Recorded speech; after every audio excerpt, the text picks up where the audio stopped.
หูสวบนะมันพอดีบ่ FC ว่าจุอ่ะนะฮะก็มันพอดีเนาะมันบ่ได้จุนั่งสิดนๆเลยนั่งอีกนิดนึงโอเคพี่น้องเอ้ยนี่เด้ก็มันบ่ได้จุอีหยังเลยพ่อแม่พี่น้องเนาะอันนี้การทดสอบเด้อขออนุญาตเขาจะเอาระดับนี้พี่น้องเอ้ยเอาระดับนี้มาพี่นี่ยังสีเทเลยเทระดับสินี่ก็เทมันก็บ่จุเนาะพี่น้องเนาะเบิ่งบ่แกสิทดสอบเด้ออนุญาตเด้มันก็บ่จุบ่เอ่ยเนาะพี่น้องเนาะอันนี้ก็ไปอันนี้ก็ประมาณคืบขานี้อีกก็ประมาณคืบพี่น้องเอ้ยกับระยะกับอ่างเนาะกับอ่างน้ำที่ตักเนาะนี่พี่น้องเนาะแต่ว่าข้างนี้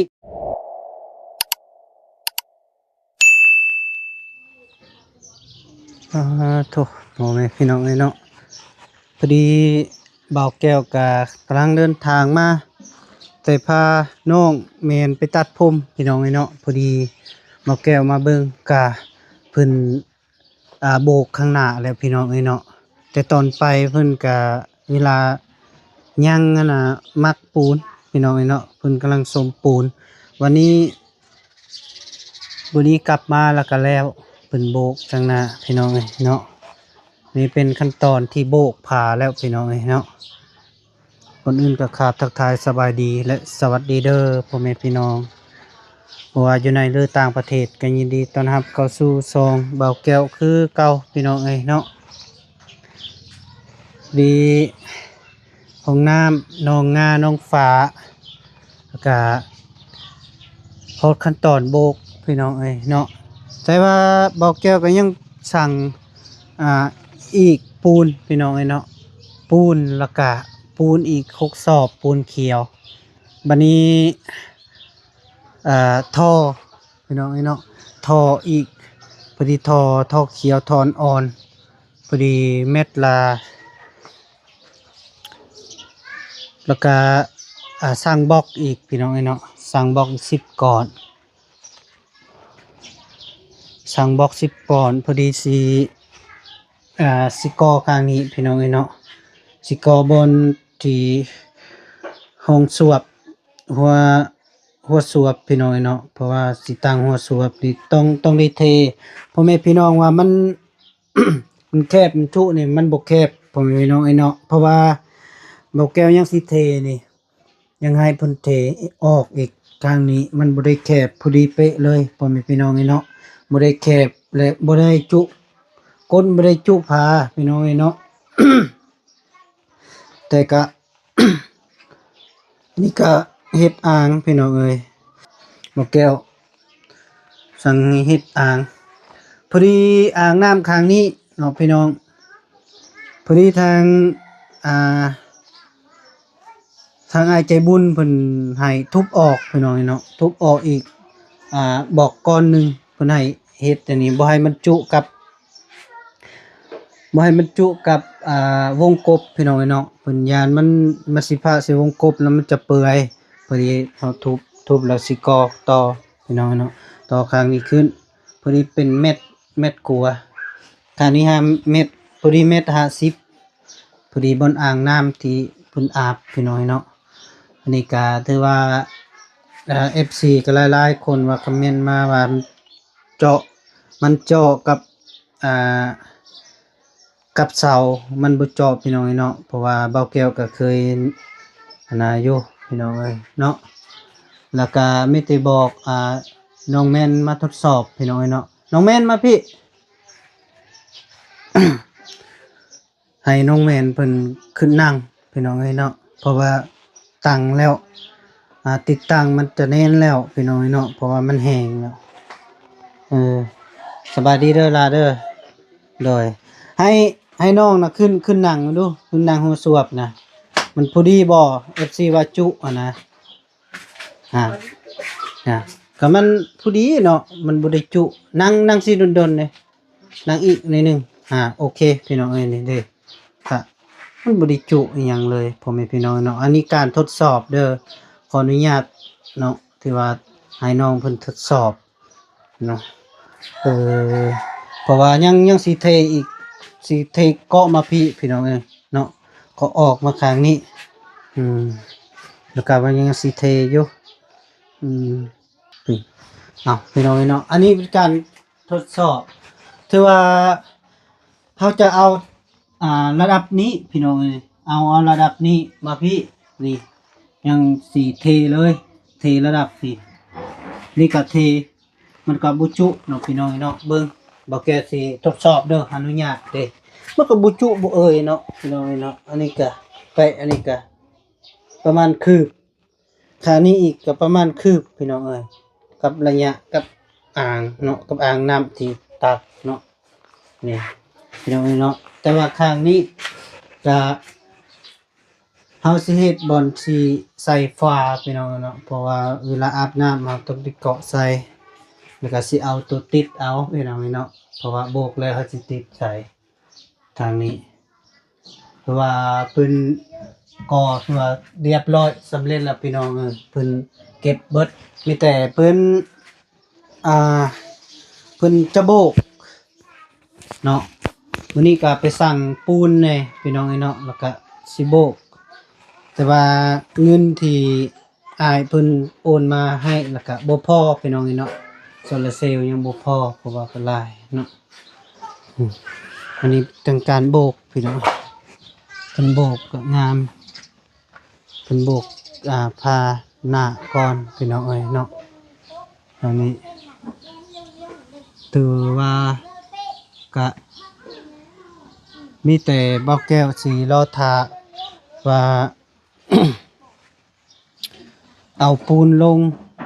หรือว่าเอาเครื่องลงเนี่ยพี่น้องเนาะแต่ว่าข้างหน้านี่ก็สิเกาะออกนี่มาสิเทอีก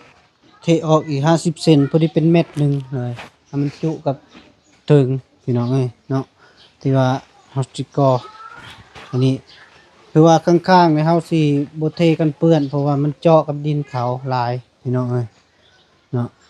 แต่ว่าก็บนอาบก็กว้างที่บนซักเครื่องหยังก็กว้างและพี่น้องเอ้ยห้องน้ำนี่มันเป็นห้องเดียวแต่ว่ามันกว้างคันใช้เป็นห้อง2ห้องก็ได้พี่น้องแต่เฮ็ดเป็นห้องเดียวก็พอดีงามพี่น้องเอ้ยก็สำนี้แหละห้องน้ำก็สิเอาสำใดพี่น้องเอ้ยเนาะเพราะว่าสำนี้ก็โอเคแล้วพอดีฝ่าฝนก็สิลงมาพี่น้องเอ้ยเนาะพอดีมืดครึ้มก็ลมแห้งพี่น้องเอ้ยเนาะก็เบาแก้วก็เพิ่นยังบ่ทันมาแต่เพิ่นไปซื้อของพอดีเบาแก้วกับน้องแม่นมาก่อนพี่น้องเอ้ยเนาะขี่รถจักรมาเนาะแต่ว่าเพิ่นขี่รถไทยมันอาจจะช้าพี่น้องเอ้ยเนาะหลายอย่างอยู่ไปซื้อก็ได้พอดีมามื้อนี้ก็เป็นของการโบกพี่น้องเอ้ยเนาะมื้ออื่นเพิ่นก็ว่าสิโบกสะก่อนโบกเรียบร้อยแล้วเพิ่นสิติดปันลมเลยแล้วก็เพราะว่าใส่นี่เป็นโซลาร์เซลล์พี่น้องเอ้ยเนาะเอาไฟโซลาร์เซลล์มาติดพี่น้องเอ้ยเนาะเอามีแต่เบาแก้วกับสิโจสำนิก่อนพี่น้องเอ้ยเนาะมีแต่ว่าสิต่ออีกมีเครื่องมาสิต่อเนาะเพราะว่าสิโจก่อนย้อนยังเป็นมืดฝามืดฝนพี่น้องเอ้ยเนาะก็อย่าระวังแน่พี่น้องเอ้ยเนาะเอาโอเคเด้อพี่น้องเด้อกินละ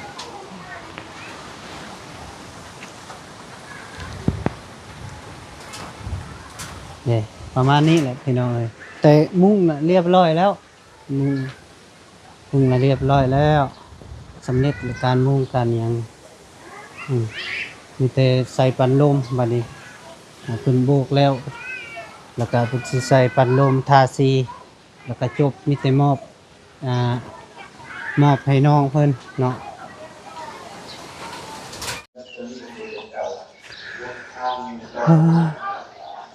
บอกพอดีบ่แก้วบ่ได้พอดีฝนตกบ่แก้วบ่ได้ถ่ายตอนเอาลงพี่น้องเนาะพอดีบ่แก้วมาตอนเช้าตกพี่น้องเนาะบอกพอดี10ก่อน1 2 3 4 5พอดี 10ก้อนพี่น้องเนาะเป็นกองละ2แล้วก็ปูนแน่พี่น้องเนาะไปเอาปูนนี่ปูนปลูกไว้พี่น้องปูนเราหาสอบบ่แม่น6สอบพี่น้องเอ้ยปูน6สอบพอดีทออีกเนาะพอดีทออีกแล้วก็เงินที่บ่าวสมศักดิ์ฝากมาให้ที่ว่าบ่พอพี่น้องเอ้ยเนาะบ่พอ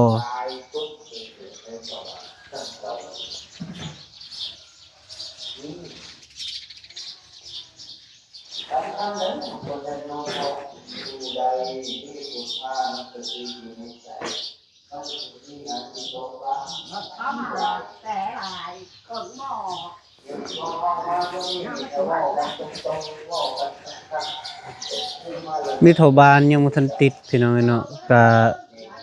พอดีเพิ่นก็สิดำเนินการโบกพี่น้องเอ้ยเพิ่นโบกแล้วครับเพิ่นสิทาสีก็ยังสิไปเปลี่ยนสิเอาสีใหม่พี่น้องเอ้ยเนาะเพราะว่าสีขาวเพิ่นบ่มักเพิ่นว่าสีขาวมันน้อยโพดมันสิไปเอาสีทางสีใหญ่เติมพี่น้องเอ้ยเนาะแล้วก็ไปเปลี่ยน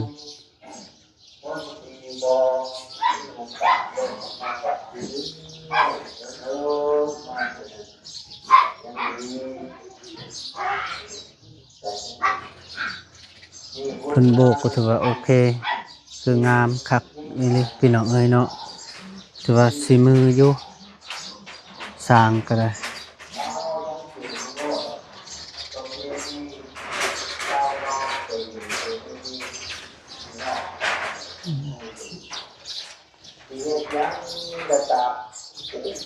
มีแต่ปูนเขียวเบิดพี่น้องเอ้ยปูนเขียว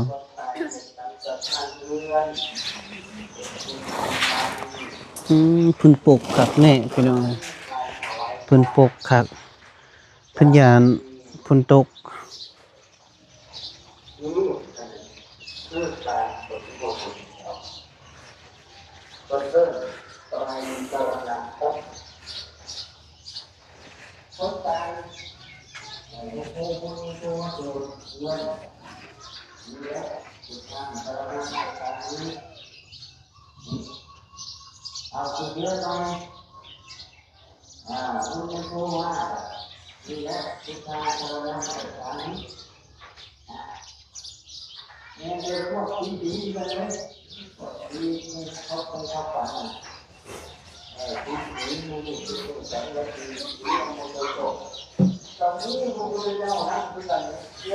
แต่ว่าสายนี่อาจจะพอพี่น้องเนาะกันโบกแพก็พอ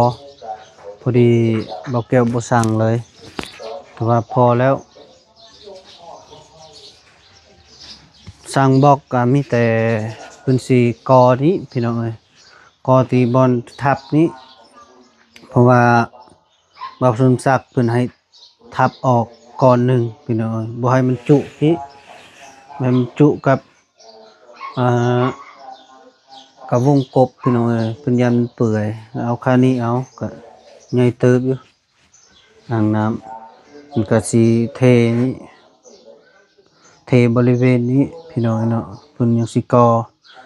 อค่านี้ขึ้นแล้วก็เทมันเพียงค่ะระหว่างกับหัววิดหัวซวบนี่แหละข้างนี้แล้วก็เรียบร้อยเพิ่นก็โ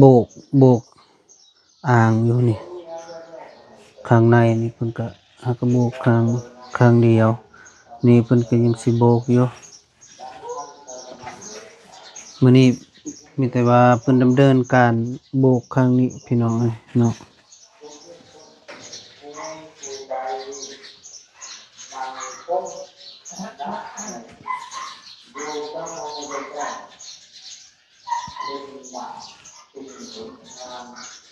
โส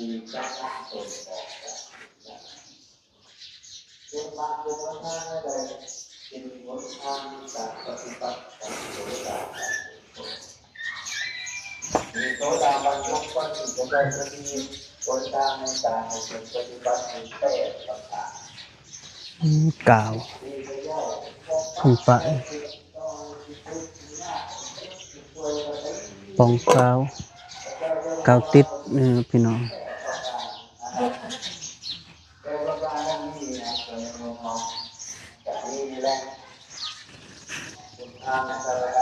ทวิตว่าสิซื้อไผโซลาร์เซลล์พร้อมพี่น้องเนาะแต่ว่าเงินบ่พอเราก็เลยมีแต่ประสานกับบ่าวสมศักดิ์เพิ่นจึงว่ากันอีกเนาะพี่น้องเนาะ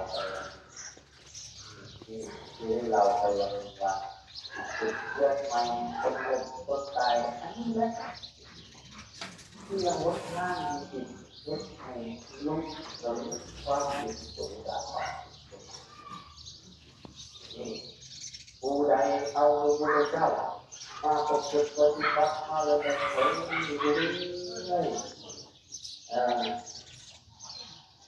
ถ้าว่าทรงนี่ก็งามแม่นเลยพี่น้องมีแต่เทออกข้างนี้อีกหน่อยนึงให้มันโหดแมทเททางเข้า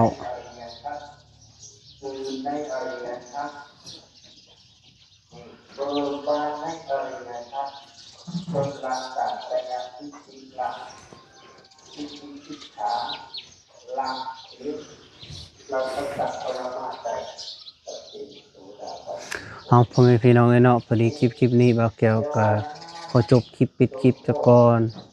บ่าวแก้วก็ตัวเดินทางพี่น้องเนาะขออยู่ดีมีแฮงสุขภาพแข็งแรงจนนี่ก็จะชนสุขมาร่ำรวยมาสุขผู้สุขคนนี่ยังก็ฝากกดติดตามนี่เด้อพ่อแม่พี่น้องมาสุขผู้สุขคนเพราะว่าห้องน้ำก็ใกล้จะฮอดถึงสิ่งใส่แล้วพี่น้องเนาะก็ยังอีกบ่โดนก็น้องๆก็เพิ่นก็ได้ใส่ห้องน้ำแบบปกติเลยพี่น้องเนาะแบบใส่งานเป็นที่เรียบร้อยพี่น้องเนาะมีแต่ว่าก็ใส่เวลาอีกคันสร้างเพิ่นบอกค่ามุกค่าโน่นนี่นั่นก็ประมาณอีกทิศหนึ่ง2ทิศก็ถือว่าเรียบร้อยพี่น้องเนาะมีแต่